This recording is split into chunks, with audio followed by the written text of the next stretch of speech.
उज्जैन में आज मध्य प्रदेश युवा शिवसेना गोरक्षा न्यास के नेतृत्व में विभिन्न हिंदूवादी संगठनों ने थाना प्रभारी रानी बैग के खिलाफ धर्मांतरण का मामला दर्ज करने की मांग को लेकर मौन धरना दिया। इस दौरान मुख्यमंत्री डॉक्टर मोहन यादव के चित्र पर दुग्धाभिषेक कर आभार व्यक्त किया गया।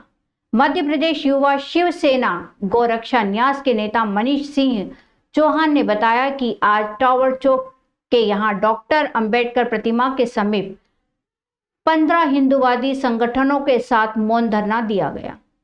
इस दौरान तहसीलदार को आईजी के नाम ज्ञापन सौंपते हुए हिंदूवादी नेताओं ने कहा कि जल्द ही थाना प्रभारी रानी बैग के खिलाफ धर्मांतरण कराने का आपराधिक मामला दर्ज किया जाना चाहिए, उन्हें नौकरी से बर्खास्त किया जाना चाहिए। साथ ही मध्य प्रदेश के मुख्यमंत्री डॉक्टर मोहन यादव द्वारा लव जिहाद और धर्मांतरण कराने वाले दोषियों को फांसी दिए जाने की घोषणा का स्वागत करते हुए उनकी तस्वीर का सभी हिंदूवादी संगठनों ने दुग्धाभिषेक कर उनका आभार व्यक्त किया।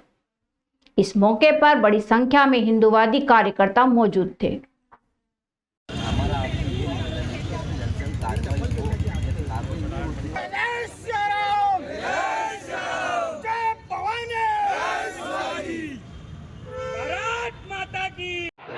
उज्जैन शहर के समस्त हिंदू संगठनों ने आज घंटाघर पर 1 घंटे का मौन धरना दिया था।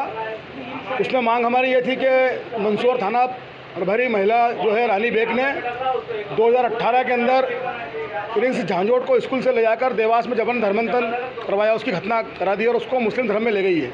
इसी के विरोध में लगातार हमारा समस्त हिंदू संगठन का महाआंदोलन जारी है। इसी कड़ी में आंदोलन भी था।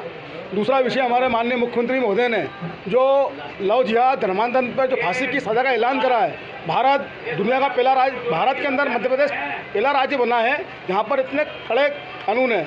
हम माननीय मुख्यमंत्री से अनुरोध करते हैं कि आप भी गिरिनगर से ही शुरुआत होना चाहिए रानी बेग के खिलाफ अपराधी मामला पंजीबद्ध करने की। इस संदर्भ में हमने माननीय मुख्यमंत्री जी के चित्र पर दूधाभिषेक भी करा है और 16 हिंदूवादी संगठन ने माननीय आईजी साहब को ज्ञापन पत्र सौंपकर मांग करी है कि रानी बेग को पहले तो हटाया जाए और उसके खिलाफ जबरन घटना मुस्लिम धर्म में ले जाने की धाराओं में अपराध पंजीबद्ध होना चाहिए। प्रकार से धर्मांतरण का मामला चल रहा है, उसको लेकर आज ज्ञापन भी दिया है और माननीय मुख्यमंत्री जी का दूध से अभिषेक भी करा है। इसके बावजूद भी अगर मामला गंभीर रूप से नहीं लिया गया है तो मध्य प्रदेश पूरी तरह बंद किया जाएगा, उग्र आंदोलन किया जाएगा और उज्जैन शहर भी बंद करा जाएगा।